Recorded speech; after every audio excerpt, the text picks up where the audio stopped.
future. What would you change about the game to make it better? Oof, I have like a giant list of things. One thing, so better, again, like you have to qualify what do you think with better. So what I would qualify as better would be advocating for more party play, more team play, people doing more stuff together. So like a stronger community aspect. Focusing more on the value of progressing through certain stuff rather than just whatever you are getting to eventually, right? Those are like the main things, and then I would say better conveyance in storylines and stuff. So the main points that I think are very important is better integration between content that exists. I think it's a bad thing if new content comes out and it either is just objectively better than whatever we already had and then the old content just basically dies, or it's so much worse or significantly worse in every way than something that already exists, and then the new content is dead on arrival. Both of those situations I think are really bad, and those situations are also the easiest to happen. So what needs to happen instead is there needs to be integration between new content and existing content to make sure that if you want to speed up the new content, you still need to participate in the old, or you can use the new content to speed up the old content, or you can do whatever combination of the two that you want. It's very difficult, and with a game this size, it is very tricky to keep content internally balanced, of course. But I think by higher degrees of integration, and I appreciate the effort that they did when they changed Gollux and they changed the Phantom Forest, that you can sometimes like buy Phantom Forest coins from the Gollux shop. I like that that's integrated, because now you could be like, okay, I don't like this content, I don't want to do it, but if I do this other content, I can actually speed it up, and now it becomes accessible to me, and now I do want to do it. And it ends up with you spending more time doing more types of content and getting the content that you want faster than other people. So that's, I think, the main key. That's what I would want to see more. And then, but that would also have to be integrated into different ways. So maybe they do like a universal boss shop, right, where you can get certain coins from any boss in the game, but from the lower difficulty monsters you maybe only get like 1 coin, you know, and then from the higher bosses you get up to like 50 coins or something, and then certain items like the pitch boss items are just in there for like 5,000 coins, but it's basically like an all-around all bossing in the game pity system that you can use to make sure that even if you don't get the lucky with the drops after years and years, well, preferably after like 6 months or something, or of doing all the bosses in the game, that you can still buy one of the pieces and still make progress through endgame stuff that is otherwise just maybe completely inaccessible to you, specifically for Reboot then. So that would be one major thing, I think, is like it connects a lot of the dots together, but I think one of just in general, integration between the content is probably what's necessary and what's kind of lacking. And then bringing for the party aspect or for the community aspect, I would probably bring back PQs in a big way and also integrate those into the same system where they're all connected, and you can get basically, if you do all of the pieces of content that exist, you can progress quite quickly, and if you only do some of them and the ones you enjoy the most, you can still use it to your benefit to progress faster. Those would be like the two major things that I would work on as a priority.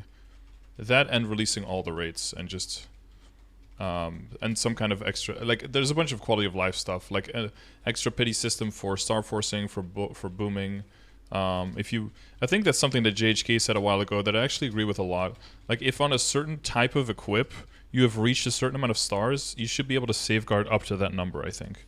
Like if you can get up to 19 and then you boom, the next like same name item, I feel like you should be able to safeguard up to 19.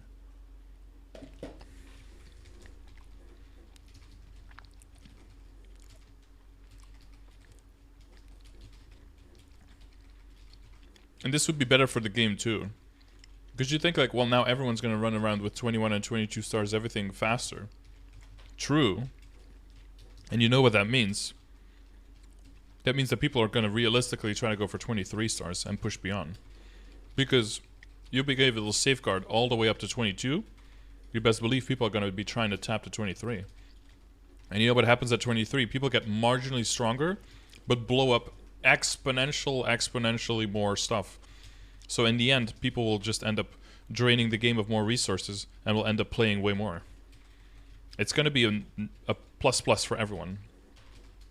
Now, the one major thing that also means is that you can start releasing a lot more new content without having to release more power creep, because the people will power creep themselves by putting more value and more pressure on how strong they equip their gear before they get to a certain part of the game. So you could just make newer, more difficult content without even needing to supply more power creep initially, until the content is out for like 3 or 4 months and nobody gets even close to killing it. And now we can start thinking about adding some power creep maybe. But you're basically allowing the community to give themselves access to power creep that way. But as always, it's like a multi-pronged approach, right? So it comes down to what do you think is better, what do you think is worse. And one other thing, sorry, and that's the thing that I think they're working on now, is better conveyance of information for systems in the game, maybe with guides, but for newer players. There has to be some kind of overarching progress, and I think that the guide, the player guide, is pretty good right now, but I think for first time new players, they should connect that to like little rewards for ticking certain boxes. Like if they explain to you how star forcing works, usually just copy paste through that and then you get a reward at the end. But instead, and I don't know if this is the right way to go, but I'm just giving an example. Instead, if they ask like 3 questions afterwards, like, hey, what would happen here? What would happen here? If you can answer those questions right, you get like a pretty big reward. Maybe you get like a few potential scrolls, or you get like a few Master Craftsman cubes or something like that. Or if you're past 200, you get some nodes or some shit, right? It's like, hey, here's the V matrix, and then you have like a little pop quiz at the end. Like, hey, what can you do? What's the highest level a boost node can get to? And then when you know those numbers, and you know the answer to those questions, not only does it mean that you, even if you didn't pay attention, if you know those numbers, that's good enough to make sure that you understand how important the system is, right? And then, and as a reward, you just get more nodes and shit, which just propels your progress forward. So people will want to do those little quests, they will want to do those little content for the rewards, and they will have to know the answers. And if they know the answers, that means that they have at least a rudimentary understanding of the systems, and they won't be hit with this giant wall, right? Because we don't have a level squish. We're kind of getting a you can level faster squish. We're getting like an experience squish, but that still means that you need to go through the levels. A lot of the skills, people don't even know what they do because they've only used them for like a half an hour, yeah, and then they enter the new job, right? But what ends up happening is that everyone gets to 200, 210 pretty quickly, and then has no idea how anything works, because you've just been able to auto chat through everything, skip every conversation, and now there's like 18 systems of upgrading that you should have probably already been working on for the past week or two, but you have no idea how they work, and you have to start, it feels like you have to go back to school to learn all of these things. But if the conveyance in between is just better, and it relatively in a paced manner, they introduce you to these things better than just like, hey, here's a light bulb quest, and if you do it, you get 1 potential scroll, big fucking whoop, or you get like 1 soul enchanter for 60% chance. But it's kind of hidden in the light bulb tabbing. You don't even have to do it. Or like, hey, do you want to do this? You'll get 20 nodes if you do it. You're like, well, I just got 1 node in the last 6 hours of doing my prequests, so 20 nodes seems like a pretty big value. Yeah, I want to do that. And then you just listen, you answer like 3 questions, you get them right, boom, you get 20 nodes. Even if you don't really listen to everything, but you know the answers, if you remember the answers, you will already basically have retained the most important part of the information from the guide, right? So you can just integrate that with the guides that they're putting on the website as well. And I think that all in all will better guide the players through the early game and into the earlier stages of the mid game, to the fact that they don't feel like this game is just all of the information is hidden. You kind of have to figure everything out, or just ask someone who already knows everything. Now this will also probably take business away from my progression sessions, but I think overall that would be better for the game. That's exactly my experience. Yeah, see, Mochi? That's what I'm talking about. because people like being able to level quickly and getting like, oh, another level, oh, another level. But the downside is that inevitably that has to slow down. And then when it has to slow down, you look around you and be like, okay, what am I supposed to be doing? And then you see all these things you've never heard of before, and that could be very discouraging. So like the pace with which new concepts get introduced, and in the way that they get introduced, that I think has to be addressed to improve the new player experience. Because the major thing with the progression sessions as well is that people are not really aware of how important the Legion is for your account. They've heard of Link skills and they've heard of Legion, blah, blah, blah. But like how strong a new player can be once you get your Legion going is massive. And anyone who's like built their Legion past like 3K knows this. Like having an 8K Legion is just a massive boost to any character you log into. Figured out the V metrics when it was 215. Another thing is also, and I think this comes from other games, there's two major misconceptions that new players have about MapleStory, and I think it comes from other computer games where it's normal and you kind of project that onto Maple, but MapleStory is not a normal game. Definitely not. One thing is that people in general try to fill out all of their equipment slots as soon as possible, thinking that that somehow is what's needed, or that's what's going to make you super strong. In fact, that's not the case at all. If you just get one better potential on your secondary or on your emblem, you can gain more stats than you can gain adding 6 equips to your inventory, for example. Like all of your totems plus all of your rings in the early game, plus the extra pendant, plus the pink holy, plus like your pocket item, plus your medal and your badge, all of that is worth less than 1 line of potential on your emblem, even in Epic.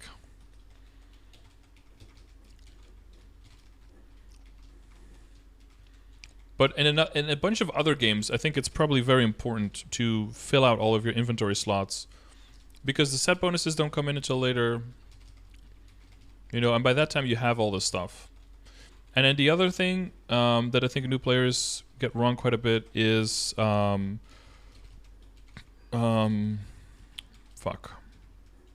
They get fuck wrong.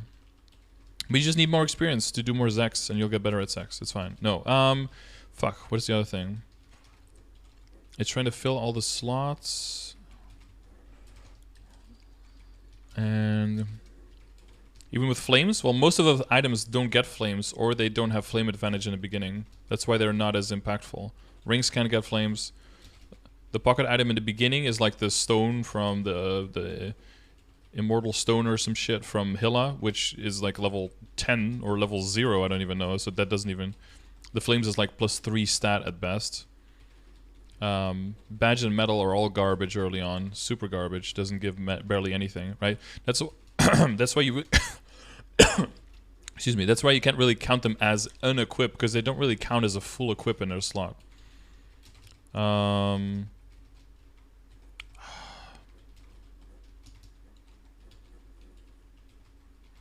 Fuck, what was it? It was filling all the slots, and what was the other one? Oh, and the other one was that thinking that there's any kind of relation between the level of the equipment and when you should be wearing it. And I think this leads into a lot of people asking for carries, even when you're completely new in the game. Because imagine you start playing a new game, alright? Like, forget about MapleStory. Wish we could. You start playing a new computer game, right? And you start playing, and you're leveling pretty quickly. And you're level 160. And there's equipment that is level 150, and you need to kill a boss to get it, and you can't even enter the map yet that has the boss in it. You have to be level 180. And you get to level 180, and you go into the boss, and you're absolutely just... Tickling it would be an exception. Like, you can't even move the HP bar. But the gear is now for 30 levels below you. So at this point, I think a lot of people take experience from other video games and are like, well, I mean, I guess I'm playing this game completely wrong. I must be just horrible at this game, so I guess I should get a carry to get the equips so I can catch up to everyone, right? And then you're like, okay, and now the Abzo gear is fucking 160, and I'm like level 220, and I can't even... Or like level 210 and I can't even scratch these bosses. Fuck, I guess I need another carry because this equip is so many levels below me, right? But the levels are just the levels because of internal systems. Because of transfer hammering and because of flame stat tiers and all of that. And because of potential line tiers. That's what the level of the equipment means. The equipment has no bearing on when should you be able to equip this. It has a bearing on when can you equip this and when can you buy this to be able to progress wearing it, specifically in non-reboot. But in reboot, I mean, yeah, you go to Root Abyss, 180 to start unlocking Chaos Root Abyss. By the time you can, you're probably already in your 200s. By the time you start practicing the boss and figure out what the Matrix even is and how all that shit works, because that's a lot of information, you're probably going to be like 210 to 215 before you can even start practicing CRA and start clearing it solo. You can do it in a party probably somewhere between 205 and 210 or something if you know what you're doing. Once you figure out how ID works and how to get all of that early game, which that's also kind of tricky. Vellum has been given training wheels, so that's useful. That speeds up the process quite a bit and the progress. But if you're on your very first character and you're getting CRA gear around level 220, that's perfectly fine. But I think for a new player who comes from a different game, being like, why, like, it doesn't make any sense to have to be level 220 to get level 150 gear, right?